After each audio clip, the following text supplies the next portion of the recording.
Okay, Assalamu alaikum. Right, so part 2 of our iftar today. So we're going to have some roti with the keema that we made yesterday. And I did promise that I was going to show you how to make the roti. Okay, so this is for somebody who's never made it before. So you need some kind of a measuring device that would allow you to keep an eye on how much quantity to use. Okay, so just to make it simple, because not everybody has all the tools available. So I'm going to use 1 mug of medium atta. So this is number 2 in England. So you know which one to use. Okay, so I'm going to place that in the bowl. And then I've got half a cup of, it's quite cold, gone cold. Okay, so half a cup of lukewarm water. Okay, and I'm not going to use all the water all at once, okay, because roti making is all about experimenting, okay, and knowing how much water to use with your flour.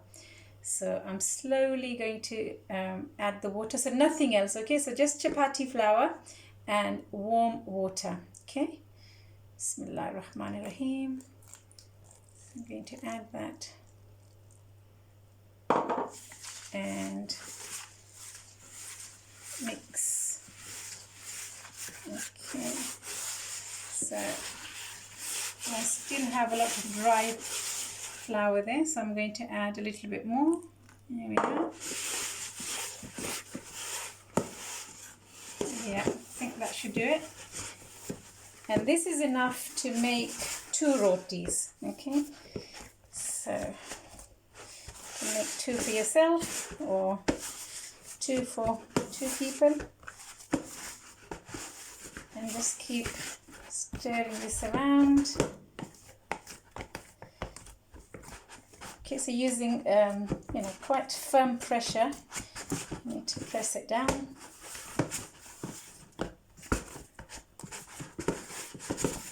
Okay, and this is ready, but I'm not going to use it straight away because to get the best results you need to leave it a little bit, and not that it rises because this is flat bread.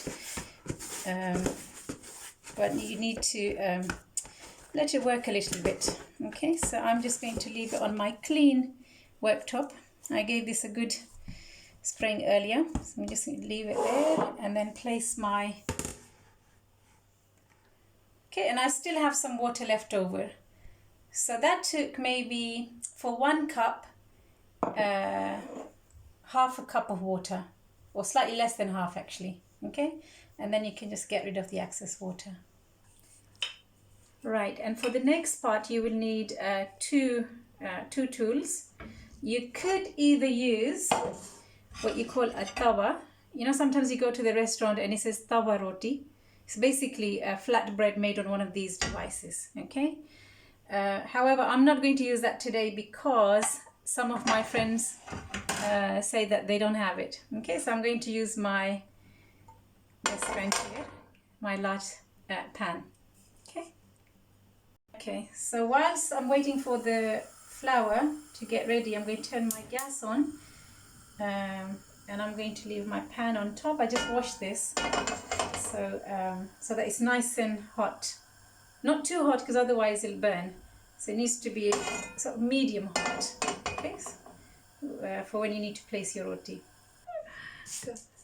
Now, because I make rotis almost every other day, I have my special roti maker friend here where I place my flour.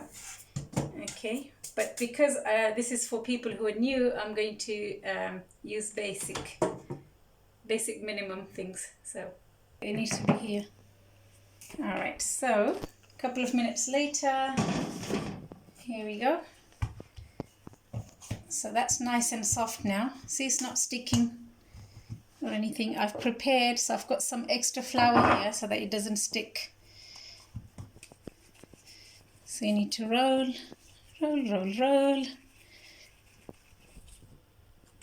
Okay, and then dip it in here. Okay, so it's coated like a donut in dry flour. Place it on the surface on both sides. Okay, then you get your rolling pin and start rolling. Bismillahirrahmanirrahim. Okay, so one side, the other side, and then if you find that it's sticking, you can always sprinkle some flour on here.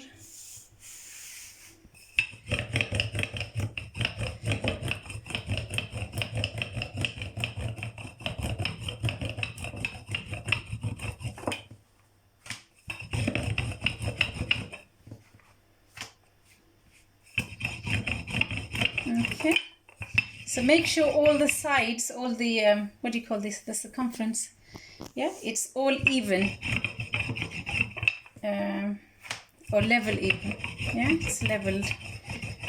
And then you simply lift your roti and then give it a nice shake, and let's move over.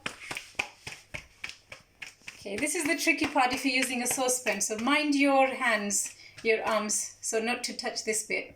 Okay, and then not so gently, just lower the roti into the pan. Okay, and then I'm going to turn the heat up at this point and allow one side to cook. Minutes later, it looks as if it's done. Now, if you don't trust your hands with this, you can use a utensil to help you. Flip it over and then allow this side to cook for another couple of minutes. Okay, and you just keep turning it, and using a clean cloth, you can just press it down so that it's cooked evenly. So you think this side is done. And then I'm going to flip it over and do the same. Okay, and you'll find that it's puffing up. That's a good sign. Don't be scared. It just means that it's cooking really well, the way that it should. Okay. Here we are. Okay, now this is ready now, so I'm going to move it over to the serving plate. Okay, here it is. Ta-da! So that's your roti, and there's your keema, and you can serve this with fresh salad or any sauces or whatever you like to eat. Okay, thank you for watching. Bye bye. Masalama.